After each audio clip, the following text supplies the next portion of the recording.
कैसे हैं आप सब। तो चलिए शुरू आज फिर से स्टार्ट करते हैं झारखंड को। झारखंड के अगले भाग को देखते हैं हम लोग। अब तक 2 भाग हम लोगों ने देख लिया और काफ़ी हद तक झारखंड को जानने का हम लोगों को मौका मिल गया है। और स्पेशल तौर पर हम लोग झारखंड इसलिए ज़्यादा प्रीफर कर रहे हैं कि पीटी जो झारखंड का प्रीलिम्स में होगा वो 200 क्वेश्चन में 100 क्वेश्चन पूरी तरह झारखंड से पूछा जाता है। तो जितना हो सके झारखंड को ज़्यादा से ज़्यादा कवर करने की कोशिश कर रहे हैं हम लोग। तो झारखंड का अब तक जो हम लोगों ने देखा झारखंड का परिचय, उससे बहुत सारे क्वेश्चन पूछे जाते हैं।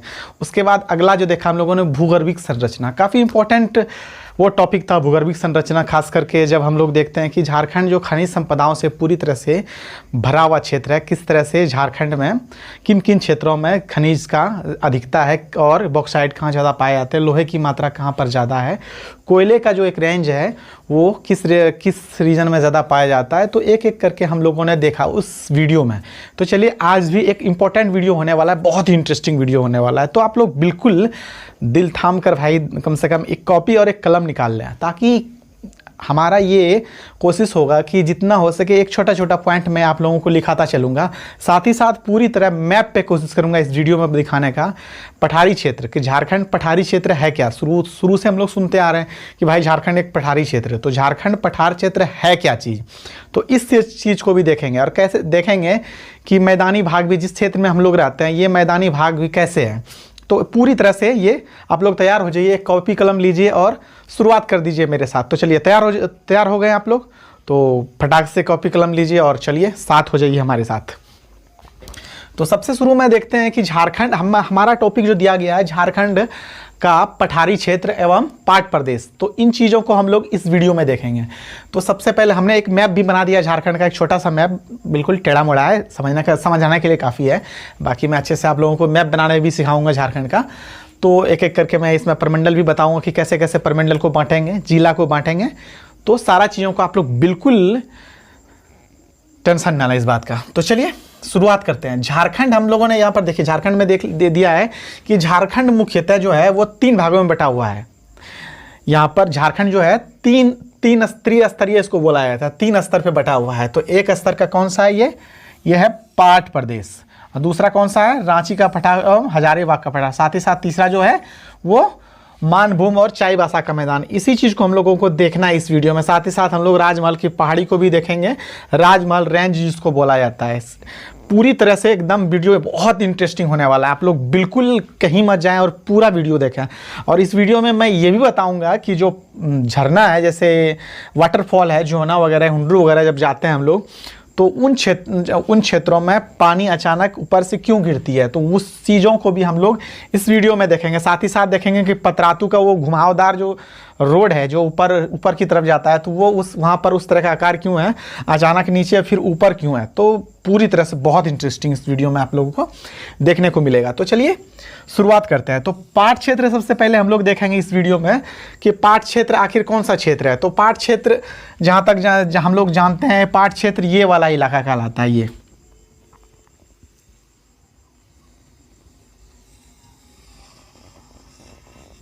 ये वाला क्षेत्र ये पाट क्षेत्र कहलाता है।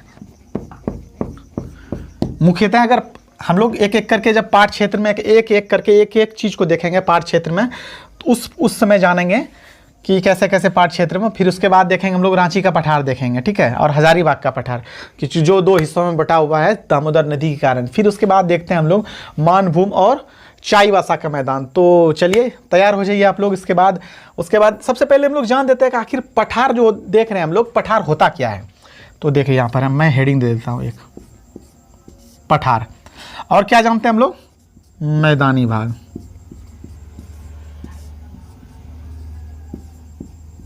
मैदानी क्षेत्र, साथ ही साथ हम लोग का जिक्र आता है किस चीज़ का, पर्वत का। तो ये 3 चीज़ों को हम लोग इस चीज़ में देखते हैं।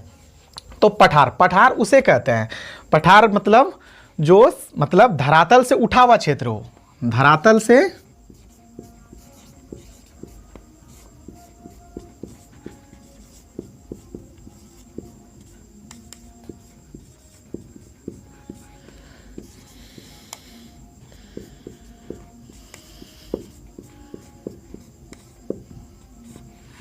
एवं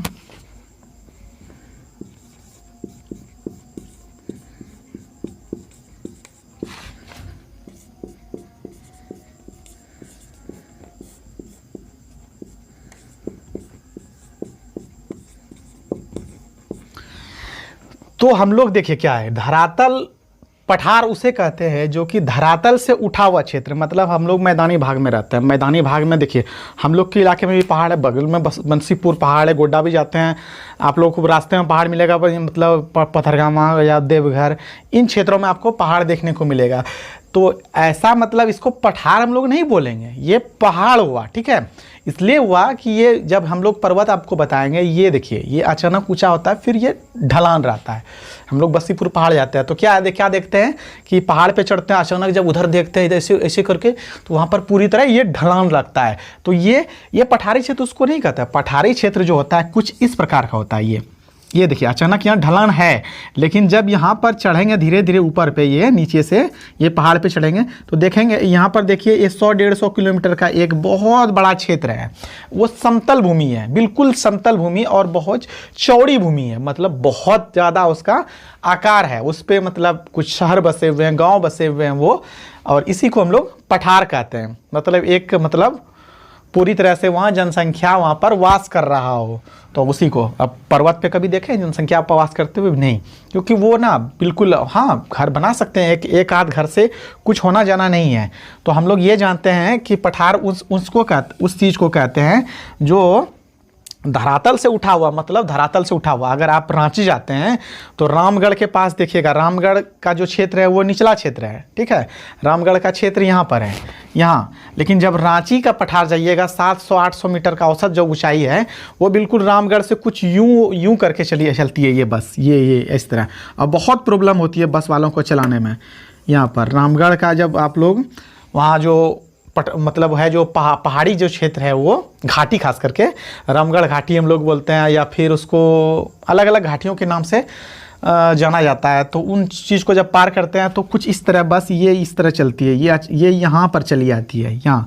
और ऐसा है कि यहाँ पर पहुँचने के बाद ये इस तरह हो जाती है? नहीं, ये यहाँ पर पहुँचने के बाद ये सीधी, ये समतल भूमि होती है। यह समतल भूमि। आप रांची गए, क्या लगता है रांची में जाके कहाँ, रांची में गए ऊपर पे एक बाइक कूद गए? नहीं, ऐसा नहीं होता है। ये बिल्कुल सीधी है, ये समतल है, वहाँ पर ज़मीन समतल है। तो इसी को हम लोग पठार कहते हैं, ठीक है। तो पठार हम लोग जान गए कि पठार किसको कहा जाता है। तो इसके बाद हम लोग देखते हैं मैदानी भाग। तो मैदानी भाग हम लोग उसको कहते हैं जो ज़मीन सा समतल हो, ज़मीन मतलब जहाँ का समतल हो, और औसत ऊंचाई जो समुद्र तल से 100-150 मीटर ऊंचा हो। जैसे गंगा का जो सटा हुआ क्षेत्र है, इसको हम लोग मैदानी क्षेत्र कहते हैं। खास करके झारखंड में अगर हम लोग बात करें तो मैदानी भाग, ये वाला भाग, ये पूरी तरह ये मैदानी भाग कहलाता है, ये भाग। और ये कुछ भाग यहाँ का, जब हम लोग चाईबासा का मैदान देखेंगे, और ये भाग जब हम लोग देखेंगे यहाँ पर गढ़वा जिला का सोन नदी का क्षेत्र जब देखेंगे, तो उस समय देखेंगे तो मैदानी भाग हम लोग देख लिए कि समतली ज़मीन को हम लोग मैदानी भाग कहते हैं, जो समुद्र तल से 150 मीटर ऊंचा हो मैक्सिमम। तो उसके बाद हम लोग पर्वत देखते हैं। पर्वत किसको कहते हैं? पर्वत जो देखिए, आप देखिए यहाँ पर ढलान पे चढ़े, ये आपको ज़्यादातर बड़ा नहीं मिलेगा, थोड़ा ज़्यादा मिलेगा, फिर अचानक ढलान, फिर ऐसे फिर ये पर्वत हो गया। इसी को तो पर्वत कहते हैं हम लोग। मतलब पहाड़ पे चढ़े, अचानक थोड़ा दूर गए, ऐसे देखे, अरे यार कई बार नीचे एकदम है पूरा, तो इसी को पर्वत कहते हैं। तो आगे जब हम लोग देखते हैं यहाँ पर तो कि पर्वतमाला किसको कहते हैं, तो लगातार एक श्रेणी जो होती है 100-200 किलोमीटर, 300 किलोमीटर, लगातार यही श्रेणी चलती जाएगी, तो इसी को पर्वतमाला कहते हैं, पर्वत श्रेणी कहते हैं। तो हम लोग इस चीज़ को समझ गए आज कि पठार किसको कहते हैं, और पर्वत किसको कहते हैं, और मैदानी भाग किसको कहते हैं। तो इन चीज़ों में आप लोगों को कहीं कोई दिक्कत नहीं होनी चाहिए। अगर आप लोगों को कहीं पूछ लिया तो आप लोग बिल्कुल आसानी से इस चीज़ का जवाब दे पाएंगे। तो चलिए हम लोग शुरुआत करते हैं। सबसे पहले हम लोग पाट क्षेत्र जानते हैं। पाट क्षेत्र आखिर होता क्या और किन क्षेत्र में ये पाया जाता है। पाट क्षेत्र में ये झारखंड के पश्चिमी हिस्से का ये क्षेत्र है। तो हम लोग इस तरह जान लेते हैं, ये पूर्वी क्षेत्र हुआ, ईस्ट, ये वेस्ट, उसके बाद ये साउथ, ये नॉर्थ, मतलब ये उत्तर क्षेत्र, दक्षिण क्षेत्र, ये पश्चिम, ये पूरब। तो ये पश्चिमी क्षेत्र, झारखंड का पश्चिम क्षेत्र में स्थित है। इसलिए इस चीज़ को पश्चिमी पठार भी बोला जाता है। इसको क्या बोला जाता है? पश्चिमी पठार।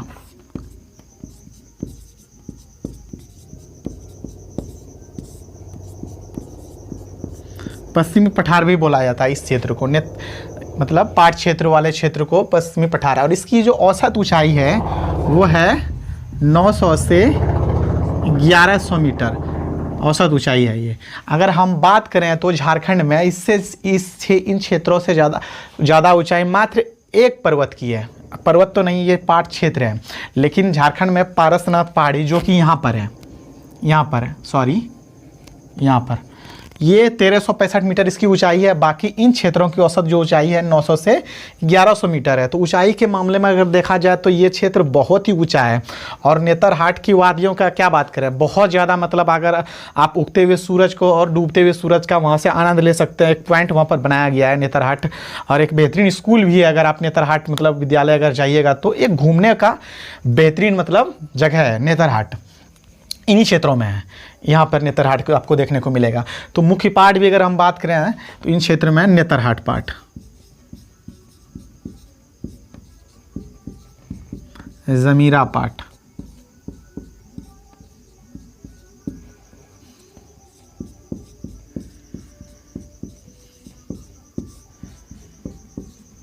इस क्षेत्र में 3 पाठ जो मुख्यतः है जो एग्जाम में पूछे जाते हैं। इस चीज़ को आप लोग गौर कीजिएगा। नेतरहाट पाठ, जमीरा पाठ और गणेशपुर पाठ, मतलब ये 3 चीज़, मतलब वैसे तो इस क्षेत्र में बहुत सारे पाठ हैं, लेकिन ये 2-3 जो मुख्य पाठ है ये एग्जाम में आपको पूछे जाते हैं। और 3 को ही याद रखना है, ज़्यादा आप लोग को याद रखने की ज़रूरत नहीं है। जो मिट्टी पाई जाती है इस क्षेत्र में वो है लेटेराइट सॉइल मिट्टी, लेटेराइट मिट्टी इसी की वजह से इस क्षेत्र में बॉक्साइट की अधिकता है। और हम लोग जानते हैं झारखंड में सबसे ज़्यादा जो बॉक्साइट पाया जाता है इसी क्षेत्रों में पाया जाता है। साथ ही अगर हम लोग विस्तार की बात करें तो विस्तार इनका गुमला, लातेहार, सिमडेगा एवं लोहरदगा,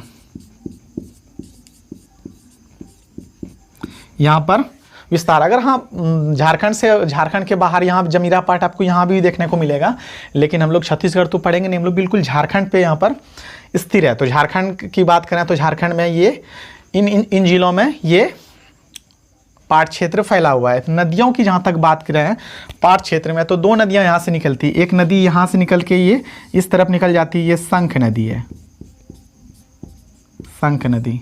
अब वहीं ये उत्तरी कोयल नदी यहाँ पर आपको मिलेगा, उत्तरी कोयल।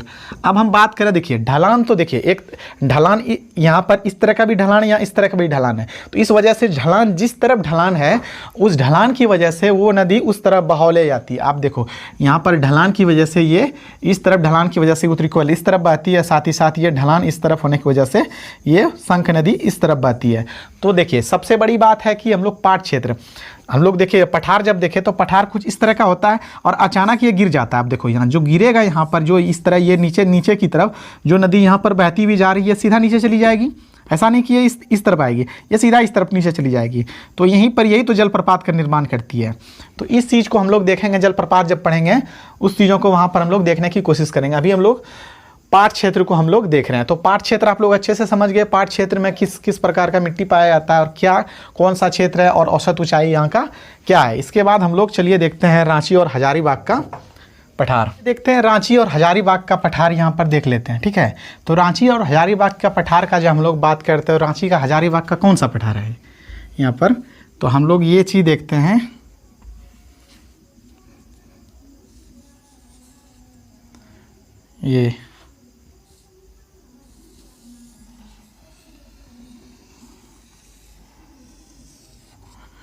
ये रांची और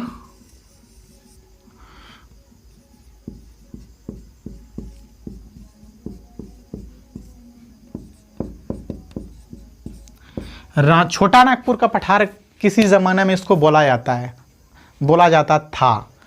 और जब नर्मदा नदी का यहाँ पर विस्तार हुआ इन क्षेत्रों में, तो नर्मदा नदी के विस्तार के कारण ये 2 हिस्सों में बढ़ गया। एक हिस्सा जो उत्तरी क्षेत्र का हिस्सा हो गया वो हजारीबाग का, और दक्षिणी क्षेत्र का हिस्सा जो हो गया वो रांची का पठार कहलाया। एक हजारीबाग का पठार, एक रांची का पठार। तो दामोदर नदी मुख्य रूप से हम लोग बोलेंगे कि दामोदर नदी इन पठार को 2 हिस्सों में बांट देती है और भ्रंश घाटी का निर्माण करती है। भ्रंश घाटी क्या चीज़ है? भ्रंश घाटी मतलब दो तरफ से, एक यहाँ पर पहाड़ है, देखिए ये पहाड़ है, एक यहाँ पर पहाड़ है। अब बीच से जो दोनों पहाड़ों के बीच से जो मतलब नदी गुजरती है, दोनों मतलब पठार के बीच से जो नदी गुजरती है उसी को भ्रंश घाटी कहते हैं, और बहुत ज़्यादा वो मतलब सक्रिय होती है। अगर हम लोग बात करें इस तरह की एक और नदी भारत में है, उस नदी का नाम है नर्मदा नदी। नर्मदा नदी, ये भाई आपका दामोदर है, दामोदर नदी। तो हम लोग ये चीज़ जान के चलते हैं कि जब भारत में दो नदी जो भ्रंश घाटी का निर्माण करती है, तो हम लोग भ्रंश घाटी समझ गए। और ऊंचाई जो हम लोग जानते हैं इस क्षेत्र की औसत ऊंचाई जो है वो 700 मीटर है। और इन्हीं क्षेत्रों में आपको देखने को मिलेगा यहाँ पर हजारीबाग, जो देखिए दो हिस्सों में हजारीबाग का पठार भी बटा हुआ है, दो हिस्सों में हजारीबाग।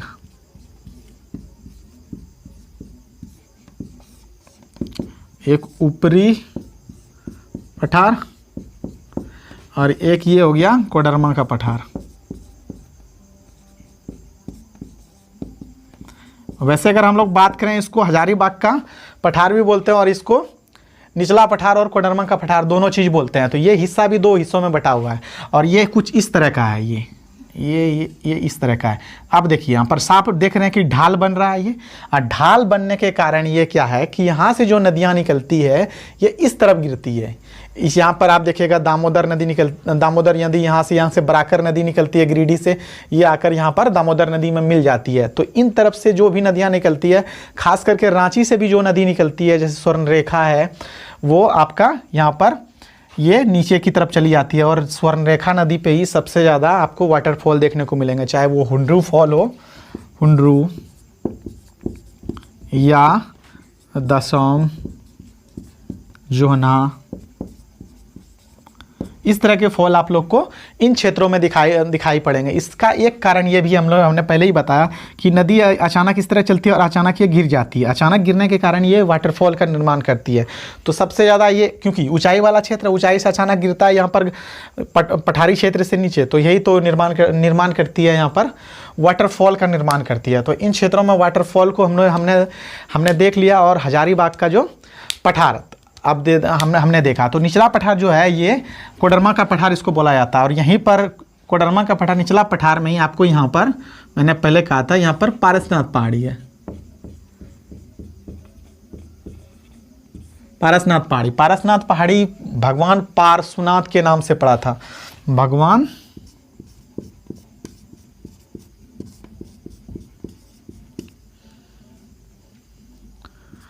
पार्श्वनाथ 23वें तीर्थंकर थे ये। कितने थे? 23वें तीर्थंकर थे ये। जैन धर्म के 24 तीर्थंकर गुजरे हैं और कहा जाता है कि 20 तीर्थंकर ने जो समाधि ली थी इसी पर्वत पे ली थी। और भगवान पारसनाथ के नाम से, पारसनाथ की पहाड़ी इसी के नाम से रखा गया था। तो हम लोग इस चीज़ को भी देख चलते हैं। और ये पहाड़ी क्षेत्र है ये, बिल्कुल ये पठारी क्षेत्र नहीं है। निचला पठार इसके कहा जाता है, निचला पठार। और इसका औसत ऊंचाई 450 मीटर है और इसकी औसत ऊंचाई 650 मीटर है। और रांची का पठार, इसकी औसत ऊंचाई 700 मीटर है। तो हम लोग इस चीज़ को पूरी अच्छी तरह से जान गए कि रांची का पठार, हजारीबाग का पठार, दामोदर नदियाँ क्यों इस तरफ ही बहती है, क्यों वाटरफॉल का निर्माण होता है इसमें। हम लोगों ने इस चीज़ को एक एक करके इस वीडियो में जाना। इसके बाद हम लोग इसी चीज़ में देखेंगे, चाईबासा का मैदान देख लेंगे हम लोग। तो चलिए चाईबासा का मैदान हम लोग देखते हैं। चाईबासा का मैदान, तो चाईबासा का जो मैदान है ये आपका ये वाला हिस्सा है, चाईबासा का मैदान। तो चाईबासा का मैदान जो है ये पश्चिमी सिंहभूम का पूर्वी मध्य भाग है। ये पश्चिमी सिंहभूम का, ये पश्चिमी सिंहभूम देख लीजिए आप, पश्चिमी सिंहभूम का मध्य भाग हो गया ये, ठीक है। तो हम लोग देखते हैं कि चाईबासा के मैदान का जब बात करते हैं, ये पूरी तरह से घिरा हुआ क्षेत्र है चारों तरफ से। अगर हम लोग इस तरफ नज़र डालते हैं यहाँ पर, तो यहाँ आपको सारंडा का जंगल मिलेगा, सारंडा का जंगल। दालमा श्रेणी आपको इसी क्षेत्र में दालमा श्रेणी आपको मिलेगा, दालमा श्रेणी जो है वो प्रसिद्ध है यहाँ पर हाथियों के लिए, रिजर्व के लिए दालमा श्रेणी प्रसिद्ध है। अगर आप इन क्षेत्रों में गए होंगे तो आप देखते होंगे कि दिन में आपको रोड पे चलते हुए हाथियों का एक समूह मिल जाएगा देखने के लिए, हमेशा आपको मिलेगा इन क्षेत्रों में। और सारंडा का जंगल बहुत ज़्यादा फेमस झारखंड का जंगल है। वहीं इस क्षेत्र की बात करें तो ये इस क्षेत्र को पंच परगनिया क्षेत्र का भी कहा जाता है। पंच परगनिया क्षेत्र, पंच परगनिया, 5 मतलब क्षेत्र से घिरा हुआ, मतलब 5 मतलब ये जो क्षेत्र है उससे मिला हुआ क्षेत्र, इसीलिए इसको पंच परगनिया कहा जाता है। और कृषि के दृष्टि से बहुत ज़्यादा उपजाऊ ये वाला क्षेत्र है। और इसी क्षेत्र में आपको पोरहाट की पहाड़ी मिलेगी, पोरहाट की पहाड़ी। साथ ही साथ ये वाला जो क्षेत्र है ये कोल्हान की पहाड़ी, कोल्हान की श्रेणी बोल दीजिए, कोल्हान की श्रेणी। यहाँ पर ढालभूम क्षेत्र। तो इस तरह हम लोग देखते हैं कि पूरी तरह से झारखंड जो है, चाईबासा का मैदान भी हम लोग देख लिए कि चाईबासा का मैदान, और इन क्षेत्र में सबसे ज़्यादा जो है नदियों का जो मतलब प्रकोप है, स्वर्ण रेखा नदी के चलते ये वाला जो हिस्सा है पूरी तरह ये गाद यहाँ से जो आकर जमा होता है, इसलिए ये पूरा तरह जलोढ़ मिट्टी आपको यहाँ पर मिलेगी। और इसके कारण यहाँ पर ये पूरी तरह से कृषि के लिए उपयोग वाली ज़मीन है। साथ ही साथ इस क्षेत्र में लोहे की प्रचुर मात्रा पाई जाती है। तो चाईबासा का मैदान और इस क्षेत्र की जो औसत ऊंचाई है वो 150 मीटर है। तो चलिए हम लोगों ने इस चीज़ को देखा। अब हम लोग चलिए देख लेते हैं अंत में राजमहल की पहाड़ी, राजमहल रेंज।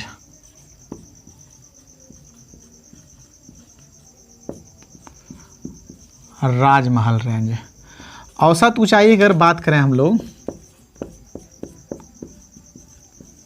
150 मीटर, और इसका जो क्षेत्र है ये क्षेत्र अगर हम लोग बात करें, ये वाला क्षेत्र है, ये वाला क्षेत्र है राजमहल की पहाड़ी। अगर हम लोग बात करें तो ये लगभग 2000 मीटर 2000 वर्ग किलोमीटर तक ये फैला हुआ क्षेत्र है। बहुत छोटा क्षेत्र नहीं है, बहुत बड़ा क्षेत्र है ये राजमहल रेंज जो है। तो इस क्षेत्रों में बात करें तो गोड्डा, दुमका, साहेबगंज, पाकुड़, जामताड़ा, यहाँ तक आपको ये वाला क्षेत्र देखने को मिलेगा। अगर हम इस क्षेत्र की बात करें, ये जुरासिक काल में यहाँ पर लावा के उद्गार से इस क्षेत्र का निर्माण हुआ था, और इस कारण ही ये इस पहाड़ में राजमहल का जो रेंज है इसमें बिल्कुल कोयले की मात्रा बहुत ज़्यादा देखने को मिलती है। खास करके अगर आप राजमहल क्षेत्र में अगर आप देखते हैं और ललमटिया क्षेत्र में, तो सबसे बड़ा ECL का पूरे एशिया में है सबसे बड़ा ओपन कोल माइंस इसी क्षेत्र में आपको मिलेगा, राजमहल कोल परियोजना। साथ ही साथ अगर हम लोग देखें तो यहाँ से गंगा नदी गुजरती है, यहाँ से ये पहाड़ी होने के कारण ये यहाँ नहीं इधर नहीं मोड़ पाती है, और ये यहाँ से घूमते हुए ऐसे गंगा नदी गुजरती है यहाँ। अब देखिए हम लोग बात करते हैं फिर से वही नदी पे आ जाते हैं हम लोग। इन क्षेत्रों से जो नदी निकलती है गेरुआ, या फिर देखते हैं हम लोग कझिया नदी, जो भी नदी निकलती है ये इस तरफ गंगा में मिलती जाके, ये इस तरफ नहीं आ पाती है। कारण इसका एक होता है कि यहाँ पर जो ये राजमहल का रेंज है, जो पहाड़ी है, ये वाली जो पहाड़ी है यहाँ, और ये ढाल जो बनाती है इस तरफ बनाती है, इसलिए ये बहती है इस तरफ बहती है, ये इस तरफ बहती है। ठीक है, मतलब उत्तर की दिशा में आपको देखने को मिलेगा, उत्तर और पश्चिम की दिशा में आपको बहते हुए दिखाई मिलेगा यहाँ पर। जबकि ये पहाड़ से जो मतलब राजमहल के रेंज के इस तरफ से बांसलोई नदी निकलती है और गुमानी नदी निकलती है, ये जो गंगा नदी मिलती है ये इस तरफ आकर मिलती है। तो हम लोग शुरू से जान रहे हैं कि जो मतलब पहाड़ी क्षेत्र है ढालनुमा, जिस तरफ ढाल रहता है उस तरफ ही नदियाँ बहती है। गंगा नदी अगर हम लोग जानते हैं तो गंगा नदी किस तरफ बहती है, गंगा नदी देखिए यहाँ पर बहती है, इस प्रकार बहती है। जबकि ये इधर अगर हम लोग देखें प्रायद्वीपीय भारत में अगर हम लोग पढ़ेंगे तो वो पश्चिम की तरफ नदियाँ बहती है। उसका एक कारण है, पश्चिम की तरफ बहने का कारण है कि ढाल जो है उसका वो पश्चिम की तरफ है, ढाल के कारण ही ये मतलब पश्चिम की तरफ नदियाँ बहती है। तो राजमहल रेंज को भी हम लोगों ने अच्छी तरह से आज हम लोगों ने देखा। राजमहल रेंज और इसके बाद हम लोग जानेंगे अगले चैप्टर में। तब तक के लिए आप हमारे वीडियो को बिल्कुल लाइक करना बिल्कुल ना भूलें भैया।